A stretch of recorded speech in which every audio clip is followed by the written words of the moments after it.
Hey, welcome to Old Ass Movie Reviews. I'm Scott. There is Dave, and we are not so old today. Our movie choice, that is not an old one. 2023's Late Night with the Devil. It's on Hulu. I'm going to let our listeners know that we do spoil films. If you have not watched this movie, turn us off now unless you want to be spoiled, because we can't talk about this movie without spoiling the hell out of it. So here's your chance. Okay. Late Night with the Devil. Okay. You texted me, and I laugh at this now that I'm thinking about it, is I really enjoyed this movie up until the last 5 minutes. Yeah. I get it. So, folks, this is an interesting movie. When I started to watch it, I thought, damn, is this found footage? Yes and no. It kind of is, but I believe the way they set this movie up, and this is one of the things I'm going to applaud them on, is I felt like I had sat down in front of my TV in 1970-something and a late night talk show was on, because the screen is set at the 4:3 ratio.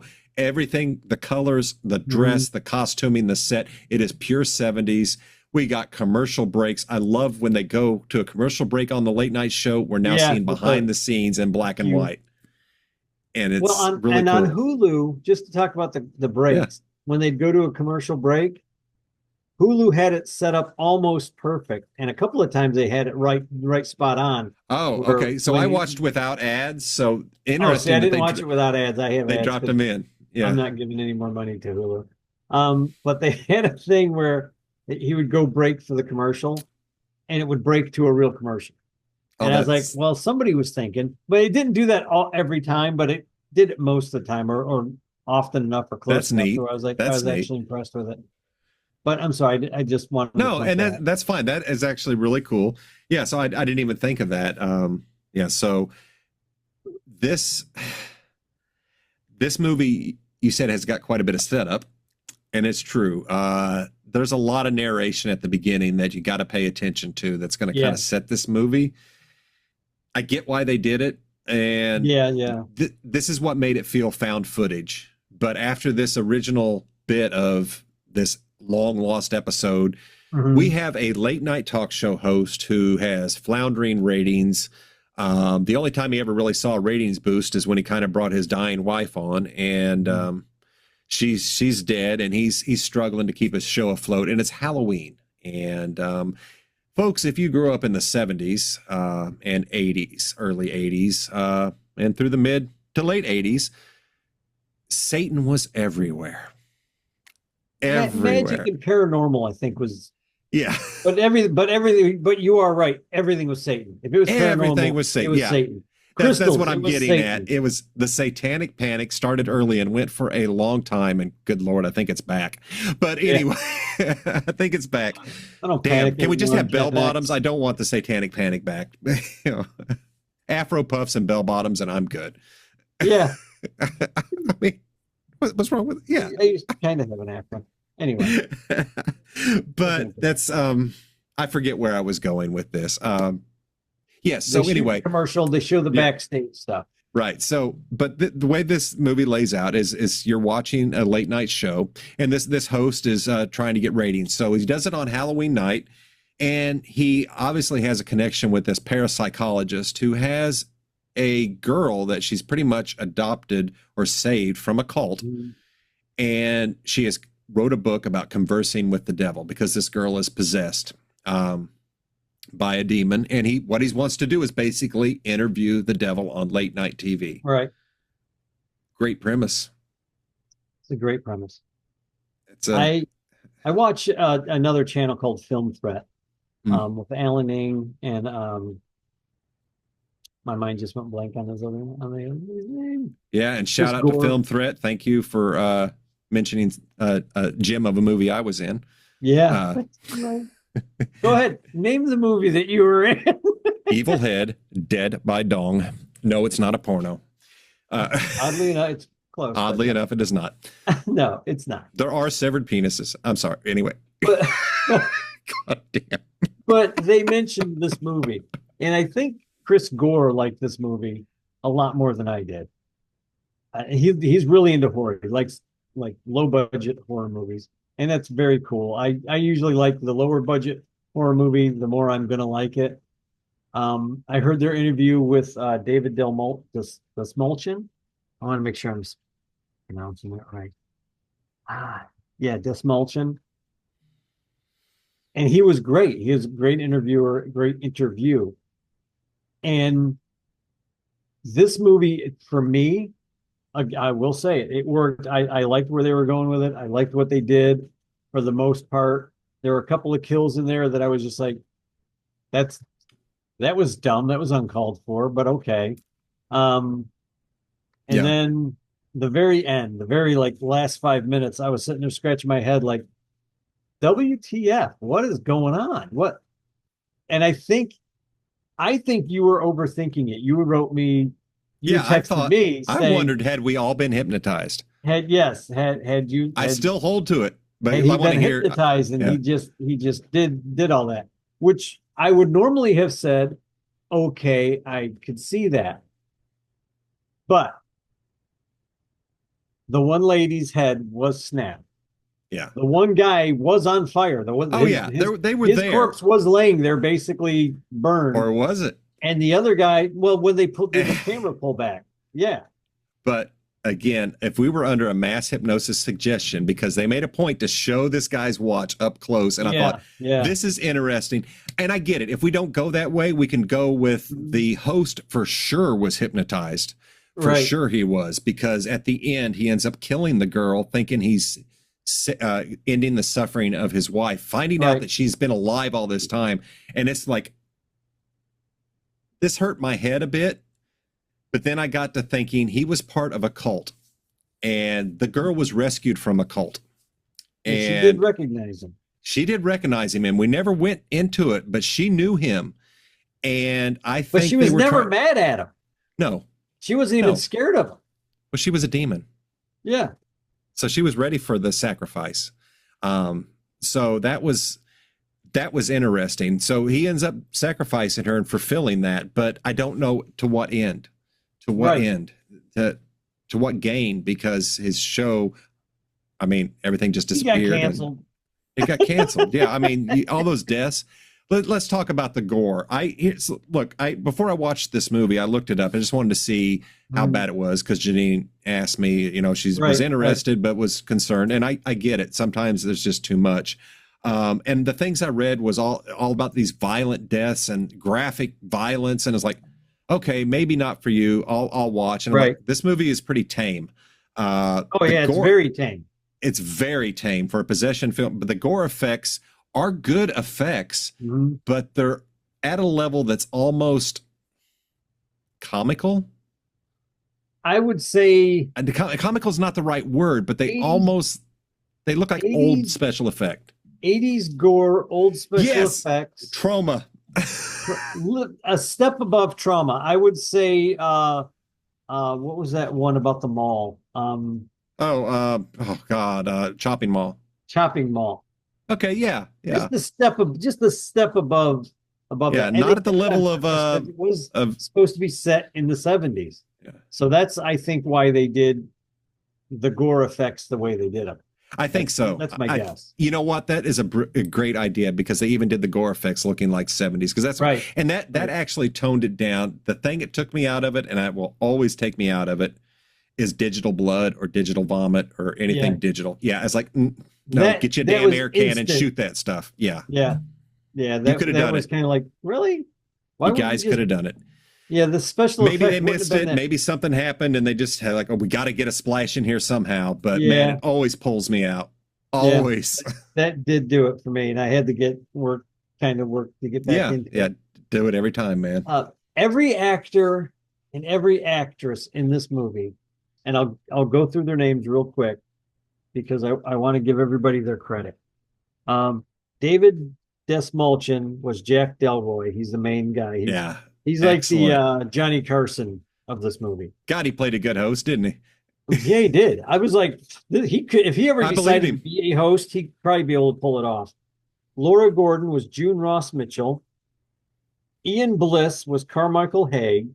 Oh God, what an asshole! And he does not look like. No, he doesn't. Yeah, he doesn't look on his IMDb. He doesn't look anything like the character.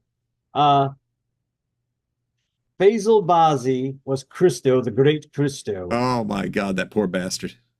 Ingrid Corelli was Lily. Oh, she was She wonderful. looks, even in her IMDb picture, she looks just like the character. And that poor kid in the movie, you feel really bad for her. But not initially, because you're not sure what's going on with her. But she played that part really She well. plays it really well. Really well. Reese Auteri was Gus McConnell, that was the band leader. Oh, Georgina God, he was good. Haig was Madeline Piper. Josh Kwong Tart was Leo Fisk, who was the stage manager, his agent, Yeah. his guy. And that guy again doesn't look No, anything he doesn't. like he did in the movie. Like if this Yeah. guy came up and shook my hand, I would have no idea who the hell he None was. of these actors seem to look like. I mean, some do, but yeah, I noticed that when I looked at the cast. I was like, "Holy crap!" Steve Mozakis was Xander Dabo, and let me just see if there's anybody else. Paula Arundel was Diane. Kamala was Carol, which I think was one of the stage assistants. Christopher Kirby was Phil. That was the big black guy that was in charge of all the stage hands and everything. Yeah. That just kept walking. He kept walking through and just shouting orders to everybody. It was great. Yeah, you could tell it was his set. I kept waiting for something big to happen with him, and it never did. I was like, I think there might have been something written for him, and for whatever reason, it may have been edited out. But I just felt like they were There building needed to be him up, more. and nothing happened. You know? Yeah, but it also yeah. by Everybody else are like super minor Yeah. characters, so I won't go on. but by spending the amount of time they did, which was not much on Phil, Right. they created a living, breathing set. Yeah. And that may have been his only purpose, and it works. That's this thing sucked me right in, dude. And the ending, yeah, I think it's left to be ambiguous a bit. Just because you're wondering like what WTF, what was that? What did we Right. just watch? You know, he was tricked into sacrificing the girl who I just now realized was dressed would look like Alice in Alice in Wonderland for a moment. Oh my gosh, you're right. Yeah. You're right. So I don't know if that had anything, but I just thought of that. Glass. You're right.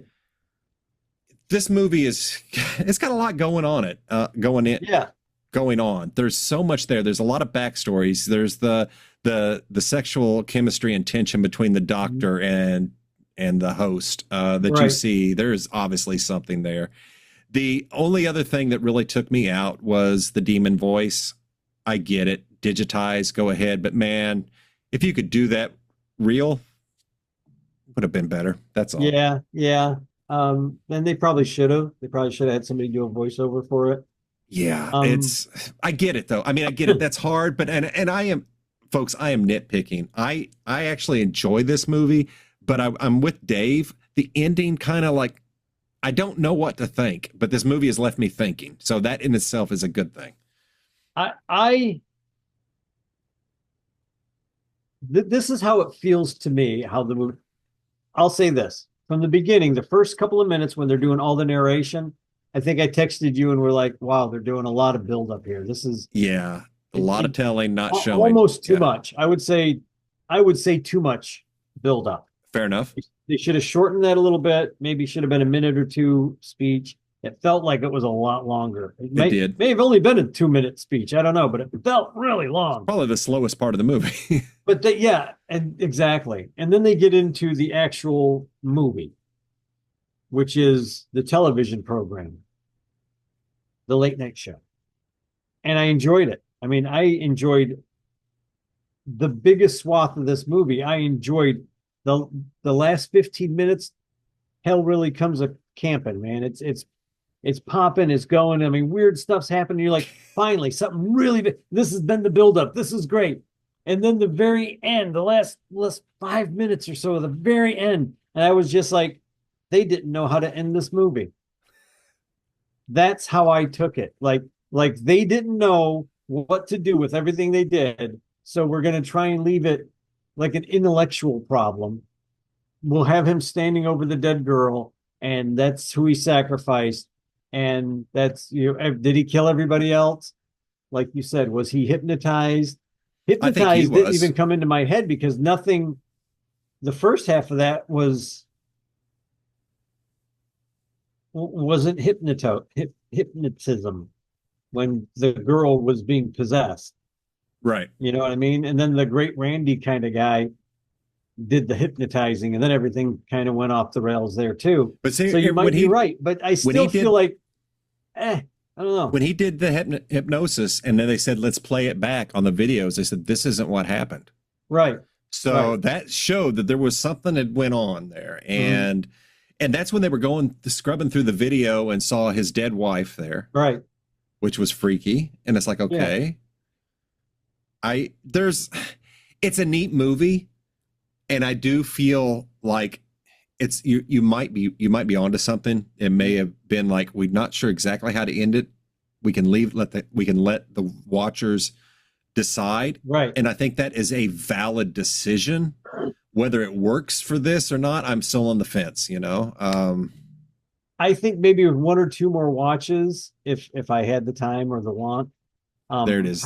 I might watch this again. I might watch this again before Halloween. It's a good flick. Because there is so much good in here. The acting is freaking superb. Oh, it's great. It's great. The acting from all these people is absolutely fantastic. It's the ending of the movie. And I think I would not have ended it this way. I don't know how I would have ended it, but I would not have ended it the way they I think I needed 30 more minutes.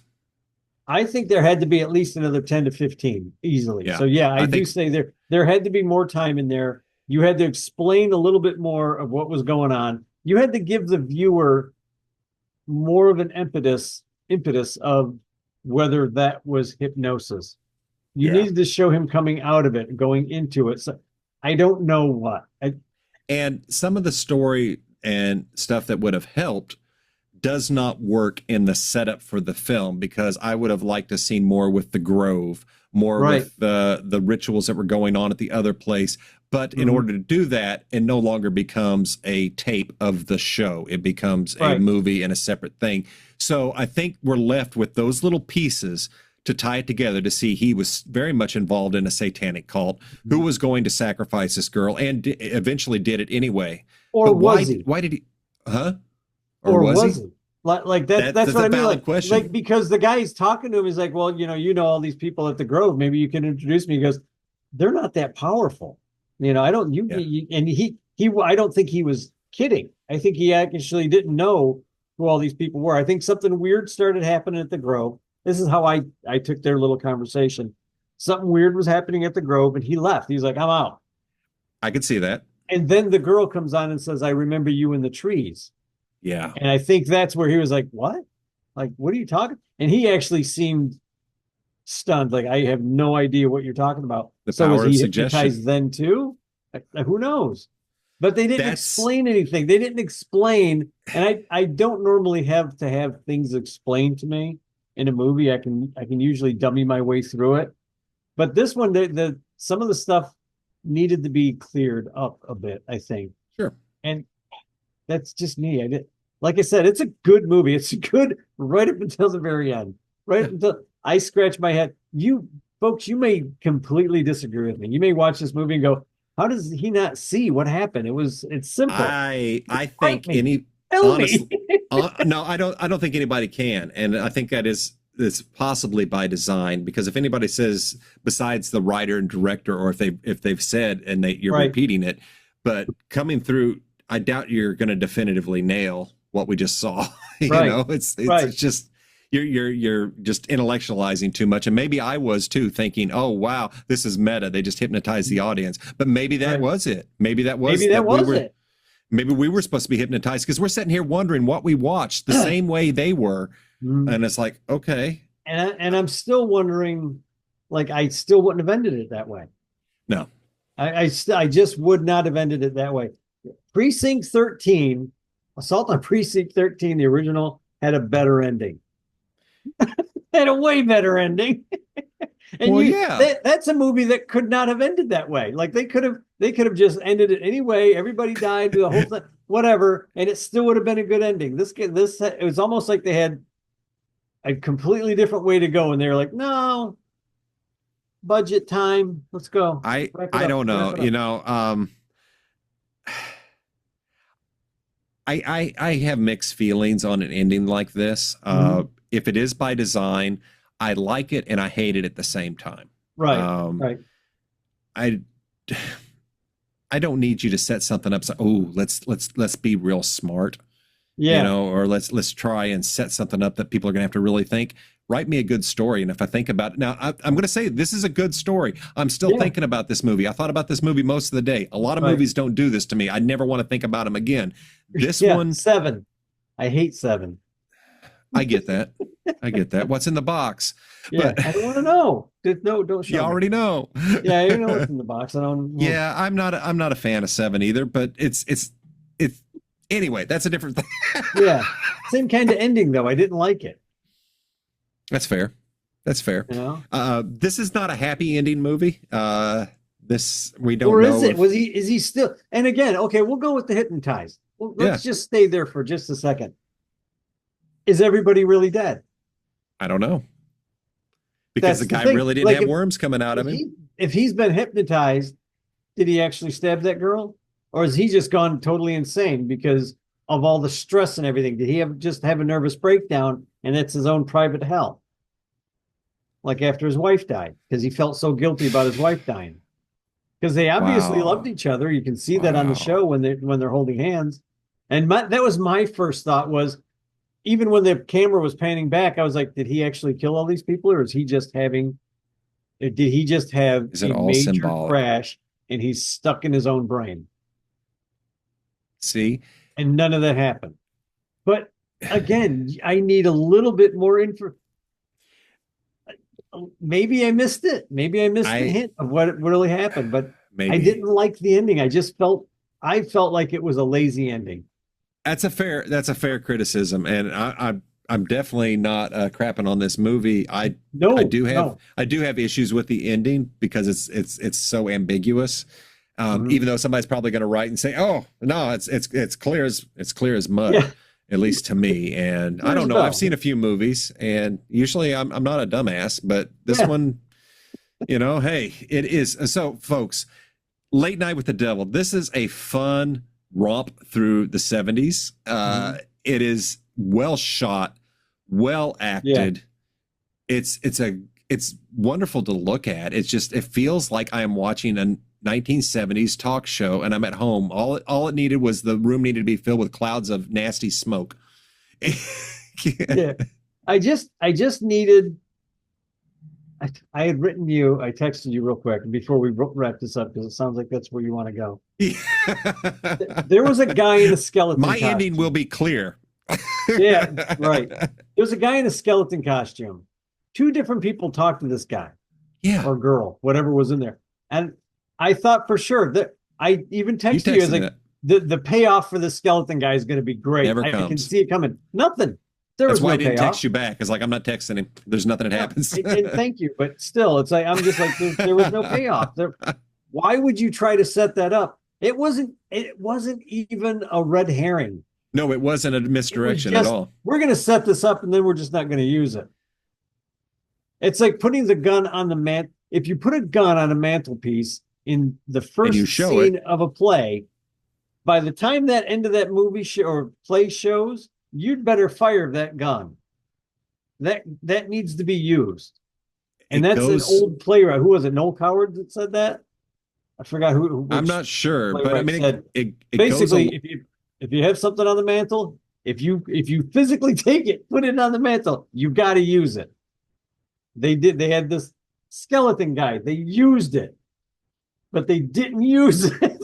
They set it there, talked about it, pointed at him, and then left it. That's just it. And it's like one of the filmmaking rules is, at least from people that I respect or try and follow, is that every action has to have a reason. Everything you do, everything you show, you better have a damn good reason for it. Otherwise, it needs to go. So why am I seeing this skeleton? And you're right. It's not a red herring because it never paid off as a misdirect. So it was just, yes, it could have been a misdirection because we wanted to focus on it, but it didn't have any payoff and it was pointless. And was it edited out?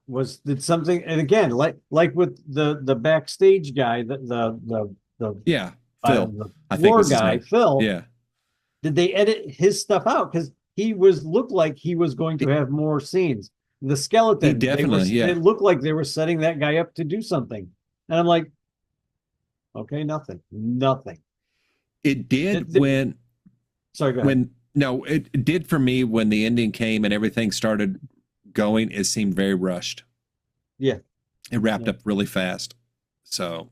And that's what I mean. Like, did they just run out of time? I don't know. What did they plan it? Was that an actual plan the whole time to do it just like it may have been? I don't know. If so, I think they should have rethought it. If not, I get it.